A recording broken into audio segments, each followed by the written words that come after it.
दूर देश का रहने वाला आया, आया देश पर आए। दूर देश का रहने वाला आया, आया देश पर आए। मन से मन की पूछ रहा है, मन से मन की पूछ रहा है, अपना भेद छुपाए। दूर देश का रहने वाला आया, आया देश पर आए। दूर देश का रहने वाला आया। देख उसे एक पेड़ से मैना बोली, देख उसे एक पेड़ से मैना बोली। क्या आओ आओ मुसाफिर, बोलो अपनी बोली मुसाफिर, बोलो अपनी बोली। क्यों इतने घबराए, क्यों इतने घबराए। टूटा घोंसला बना रही हूँ, बना सको तो बुला रही हूँ। क्यों न हाथ बटाए, क्यों न हाथ बटाए। दूर देश का रहने वाला आया, आया देश पर आए। दूर देश का रहने वाला आया।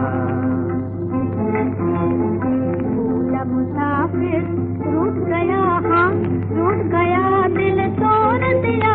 भूला मुसाफिर रूठ गया, हाँ रूठ गया, दिल तोड़ दिया।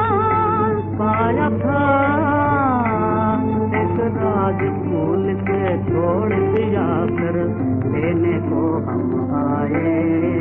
दूर देश का रहने वाला आया, आया देश पर आए। दूर देश का रहने वाला आया। देख अंधेरा हार गया, बेहोश हुआ। बोली मैना कहूँ, मेरा क्या दोष हुआ। तुम आए हम गाए, हम आए हम गए, आया देश पर आए। दूर देश का रहने वाला आया, आया देश पर आए। दूर देश का रहने वाला आया। ओम शांति। 30/4/2025 प्रातः मुरली। ओम शांति। बाप दादा मधुबन। बाबा आज कह रहे हैं, मीठे बच्चे, बाप तुम्हें पुरुषोत्तम बनाने के लिए पढ़ा रहे हैं। तुम अभी कनिष्ठ से उत्तम पुरुष बनते हो। सबसे उत्तम है देवताएं। मीठे बच्चे, बाप तुम्हें पुरुषोत्तम बनाने के लिए पढ़ा रहे हैं। तुम अभी कनिष्ठ से उत्तम पुरुष बनते हो। सबसे उत्तम है देवताएं। प्रश्न, यहाँ तुम बच्चे कौन सी मेहनत करते हो जो सतयुग में नहीं होगी? उत्तर, यहाँ देह सहित देह के सब संबंधों को भूल आत्माभिमानी हो शरीर छोड़ने में बहुत मेहनत करनी पड़ती है। सतयुग में बिना मेहनत बैठे बैठे शरीर छोड़ देंगे। अभी यही मेहनत व अभ्यास करते हो कि हम आत्मा है, हमें इस पुरानी दुनिया पुराने शरीर को छोड़ना है, नया लेना है। सतयुग में इस अभ्यास की ज़रूरत नहीं। गीत दूर देश का रहने वाला। ओम शांति। मीठे मीठे रूहानी बच्चे जानते हैं कि फिर से यानी कल्प कल्प के बाद इसको कहा जाता है फिर से दूर देश का रहने वाले आए हैं देश पर आए। ये सिर्फ उस एक के लिए ही गायन है, उनको ही सब याद करते हैं। वो है विचित्र, उनका कोई चित्र नहीं। ब्रह्मा विष्णु शंकर को देवता कहा जाता है। शिव भगवानों आज कहा जाता है। वो रहते हैं परम धाम में। उनको सुख धाम में कभी बुलाते नहीं, दुख धाम में ही बुलाते हैं। वो आते भी है संगम युग पर। ये तो बच्चे जानते हैं, सतयुग में सारे विश्व पर तुम पुरुषोत्तम रहते हो। मध्यम कनिष्ठ वहाँ नहीं होते। उत्तम ते उत्तम पुरुष ये श्री लक्ष्मी नारायण है ना। इन्हों को ऐसा बनाने वाला श्री श्री शिव बाबा कहेंगे। श्री श्री उस शिव बाबा को ही कहा जाता है। आजकल तो सन्यासी आदि भी अपने को श्री श्री कह देते हैं। तो बाप ही आकर इस सृष्टि को पुरुषोत्तम बनाते हैं। सतयुग में सारे सृष्टि में उत्तम ते उत्तम पुरुष रहते हैं। उत्तम ते उत्तम और कनिष्ठ से कनिष्ठ का फर्क इस समय तुम समझते हो। कनिष्ठ मनुष्य अपनी नीचाई दिखाते हैं। अभी तुम समझते हो हम क्या थे, अब फिर से हम स्वर्गवासी पुरुषोत्तम बन रहे हैं। यह है ही संगम युग। तुमको खातिरी है कि यह पुरानी दुनिया नई बननी है। पुरानी सो नई, नई सो पुरानी जरूर बनती है। नई को सतयुग, पुरानी को कलयुग कहा जाता है। बाप है ही सच्चा सोना, सच कहने वाला। उनको ट्रुथ कहते हैं। सब कुछ सत्य बताते हैं। ये जो कहते हैं ईश्वर सर्वव्यापी है, ये झूठ है। अब बाप कहते हैं झूठ न सुनो। Hear no evil, see no evil. राज विद्या की बात अलग है। वो तो है ही अल्पकाल सुख के लिए। दूसरा जन्म लिया, नए सिर पर न पड़े, वो है अल्पकाल का सुख। ये है 21 जन्म 21 पीढ़ी के लिए। पीढ़ी बुढ़ापे को कहा जाता है। वहाँ कभी अकाली मृत्यु नहीं होता। यहाँ तो देखो कैसे अकाली मृत्यु होती रहती है। ज्ञान में भी मर जाते हैं। तुम अभी काल पर जीत पहन रहे हो। जानते हो वो है अमर लोक, ये है मृत्यु लोक। वहाँ तो जब बूढ़े होते हैं तो साक्षात्कार होता है, हम यह शरीर छोड़ जाए बच्चा बनेंगे। बुढ़ापा पूरा होगा और शरीर छोड़ देंगे। नया शरीर मिले तो वो अच्छा ही है ना। बैठे बैठे खुशी से शरीर छोड़ देते हैं। यहाँ तो उस अवस्था में रहते शरीर छोड़ने लिए मेहनत लगती है। यहाँ की मेहनत वहाँ फिर कॉमन हो जाती है। यहाँ देह सहित जो कुछ है सबको भूल जाना है। अपने को आत्मा समझना है। इस पुरानी दुनिया को छोड़ना है। नया शरीर लेना है। आत्मा सतोप्रधान थी तो सुंदर शरीर मिला। फिर कामचिता पर बैठने से काले तमो प्रधान हो गए तो शरीर भी सांवरा मिलता है। सुंदर से श्याम बन गए। कृष्ण का नाम तो कृष्ण ही है, फिर उनको श्याम सुंदर क्यों कहते हैं? चित्रों में भी कृष्ण का चित्र सांवरा बना देते हैं, परंतु अर्थ नहीं समझते। अभी तुम समझते हो सतोप्रधान थे तो सुंदर थे, अभी तमो प्रधान श्याम बने हैं। सतोप्रधान को पुरुषोत्तम कहेंगे, तमो प्रधान को कनिष्ठ कहेंगे। बाप तो एवर प्योर है, वो आते ही है हसीन बनाने। मुसाफिर है ना, कल्प कल्प आते हैं, नहीं तो पुरानी दुनिया को नया कौन बनाएंगे। ये तो पतित छीछी दुनिया है। इन बातों को दुनिया में कोई नहीं जानते। अब तुम जानते हो बाप हमको पुरुषोत्तम बनाने लिए परा रहे हैं। फिर से देवता बनने लिए हम सो ब्राह्मण बने हैं। तुम हो संगम युगी ब्राह्मण। दुनिया ये नहीं जानती कि अब संगम युग है। शास्त्रों में लाखों वर्ष कल्प की आयु लिख दी है तो समझते हैं कलयुग तो अभी बच्चा है। अभी तुम दिल में समझते हो हम यहाँ आए हैं उत्तम ते उत्तम कलयुगी पतित से सतयुगी पावन मनुष्य से देवता बनने लिए। ग्रंथ में भी महिमा है, मूत पलीति कप्पर धोए, परंतु ग्रंथ पढ़ने वाले भी अर्थ नहीं समझते हैं। इस समय तो बाप आकर सारी दुनिया के मनुष्य मात्रा को साफ करते हैं। तुम उस बाप के सामने बैठे हो।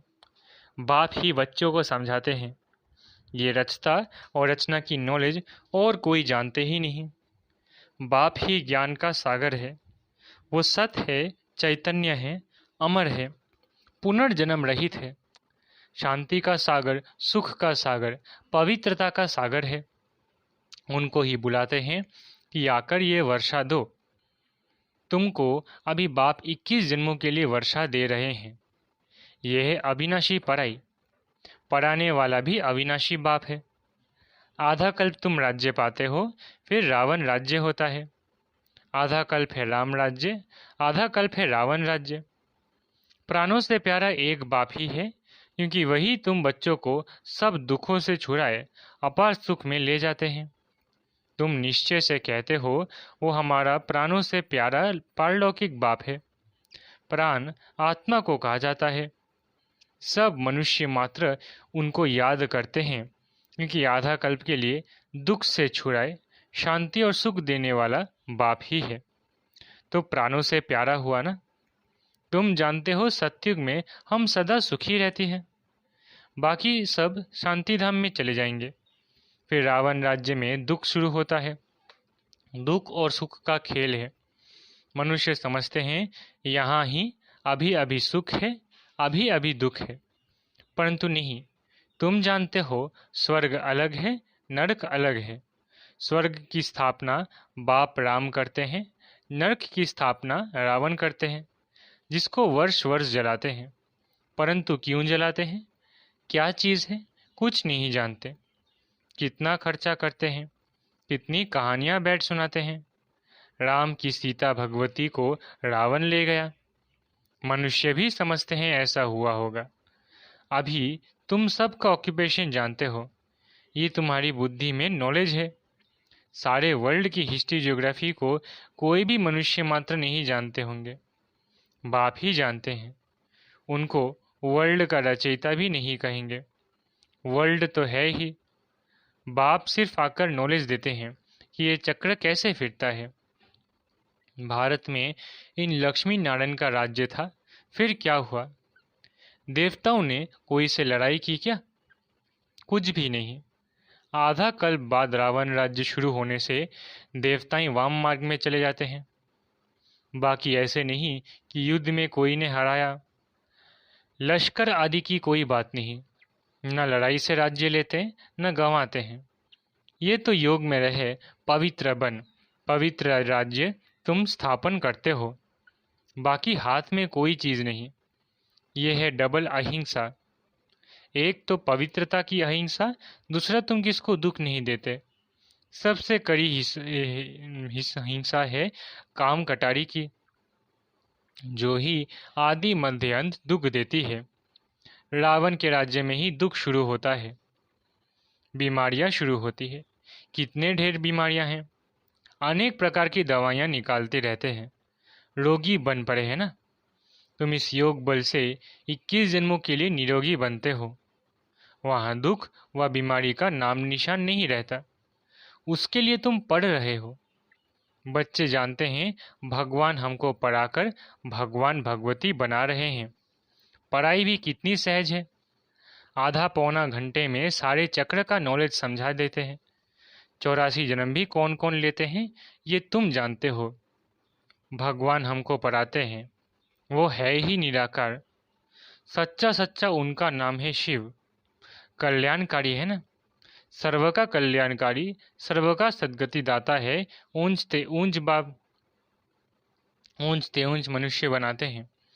बाप पढ़ाकर होशियार बनाए, अब कहते हैं जाकर पढ़ाओ। इन ब्रह्मा कुमार कुमारियों को पढ़ाने वाला शिव बाबा है। ब्रह्मा द्वारा तुमको एडॉप्ट किया है। प्रजापिता ब्रह्मा कहाँ से आया, इस बात में ही मूंझते हैं। इनको एडॉप्ट किया, कहते हैं बहुत जन्मों के अंत में। अब बहुत जन्म किसने लिए? इन लक्ष्मी नारायण ने ही पूरे 84 जन्म लिए हैं। इसलिए कृष्ण के लिए कह देते हैं श्याम सुंदर। हम सो सुंदर थे, फिर 2 कला कम हुई। कला कम होते होते अभी 9 कला हो गए। अभी तमो प्रधान से फिर सतो प्रधान कैसे बने?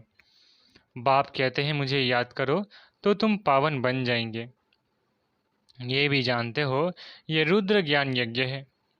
अब यज्ञ में चाहिए ब्राह्मण। तुम सच्चे ब्राह्मण हो जो सच्ची गीता सुनाने वाले हैं, इसलिए तुम लिखते हो सच्ची गीता पाठशाला।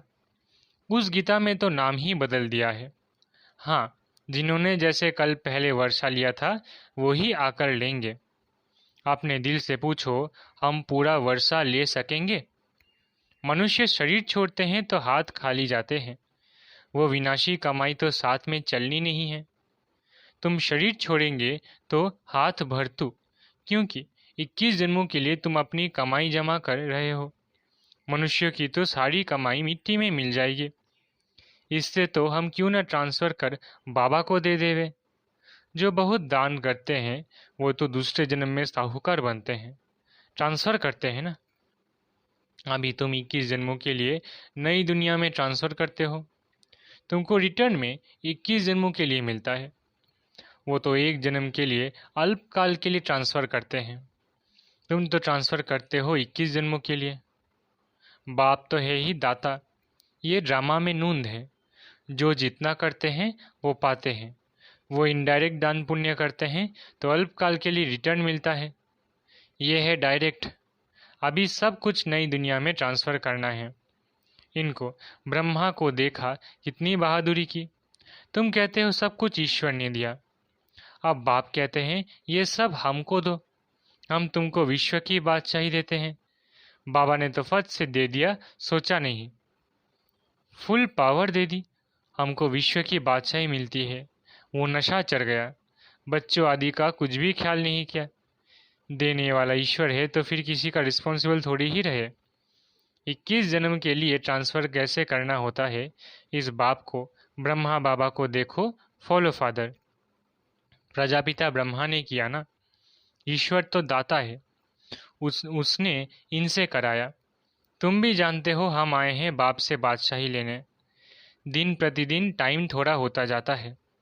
आफतें ऐसी आएंगी, बात मत पूछो। व्यापारियों का सांस तो मुट्ठी में रहता है। कोई जमघट ना आ जाए। सिपाही के मुंह देख मनुष्य बेहोश हो जाते हैं। आगे चल बहुत तंग करेंगे। सोना आदि कुछ भी रखने नहीं देंगे। बाकी तुम्हारे पास क्या रहेगा?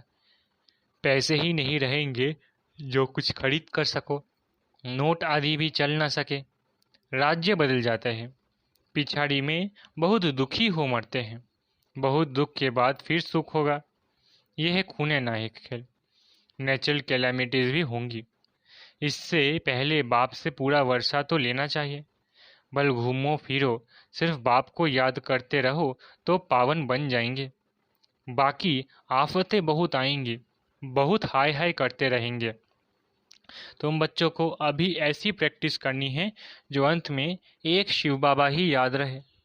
उसकी याद में ही रहकर शरीर छोड़े और कोई मित्र संबंधी आदि याद न आए। यह प्रैक्टिस करनी है। बाप को ही याद करना है और नारायण बनना है। ये प्रैक्टिस बहुत करनी है, नहीं तो बहुत पछताना पड़ेगा। और कोई की याद आई तो नापास हुआ। जो पास होते हैं वही विजय माला में पिरोए जाएंगे। अपने से पूछना चाहिए, बाप को कितना याद करते हैं? कुछ भी हाथ में होगा तो वो अंत काल याद आएगा। हाथ में नहीं होगा तो याद भी नहीं आएगा। बाप कहते हैं हमारे पास तो कुछ भी नहीं है, ये हमारी चीज़ नहीं है।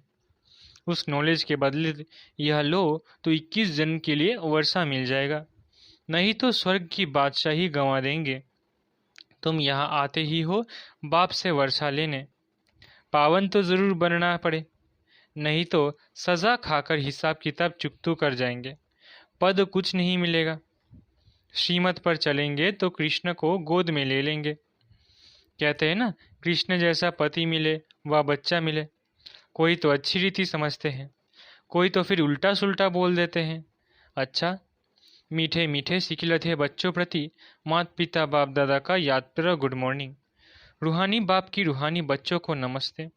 हम रूहानी बच्चों की रूहानी माता पिता बाप दादा को याद प्यार गुड मॉर्निंग और नमस्ते। धारणा के लिए मुख्य सार। पहला, जैसे ब्रह्मा बाबा ने अपना सब कुछ ट्रांसफ़र कर फुल पावर बाप को दे दी, सोचा नहीं, ऐसे फॉलो फादर कर 21 जन्मों की प्रालब्ध जमा करनी है, प्रैक्टिस करनी है। अंत काल में एक बाप के सिवाय और कोई भी चीज़ याद न आए। हमारा कुछ नहीं, सब बाबा का है। अल्फ और बे इसी स्मृति से पास हो विजयमाला में आना है। वरदान, मनसा पर फुल अटेंशन देने वाले चढ़ती कला के अनुभवी विश्व परिवर्तक भव। मनसा पर फुल अटेंशन देने वाले चढ़ती कला के अनुभवी विश्व परिवर्तक भव। अब लास्ट समय में मनसा द्वारा ही विश्व परिवर्तन के निमित्त बनना है, इसलिए अब मनसा का एक संकल्प भी व्यर्थ हुआ तो बहुत कुछ गवाया। एक संकल्प को भी साधारण बात न समझो। वर्तमान समय संकल्प की हलचल भी बड़ी हलचल गिनी जाती है, क्योंकि अब समय बदल गया, पुरुषार्थ की गति भी बदल गई, तो संकल्प में ही फुल स्टॉप चाहिए। जब मनसा पर इतना अटेंशन हो तब चढ़ती कला द्वारा विश्व परिवर्तक बन सकेंगे। स्लोगन: कर्म में योग का अनुभव होना अर्थात कर्मयोगी बनना। स्लोगन: कर्म में योग का अनुभव होना अर्थात कर्मयोगी बनना। अव्यक्त इशारे: कंबाइन रूप की स्मृति से सदा विजयी बनो। आप और बाप इस कंबाइन रूप का अनुभव करते सदा शुभ भावना, श्रेष्ठ कामना, श्रेष्ठ वाणी, श्रेष्ठ दृष्टि, श्रेष्ठ कर्म द्वारा विश्व कल्याणकारी स्वरूप का अनुभव करो तो सेकंड में सर्व समस्याओं का समाधान कर सकेंगे। सदा एक स्लोगन याद रखना: न समस्या बनेंगे न समस्या को देख डगमग होंगे। स्वयं भी समाधान स्वरूप और दूसरों को भी समाधान देंगे। ये स्मृति सफलता स्वरूप बना देगी। अच्छा, ओम शांति। शुक्रिया बाबा।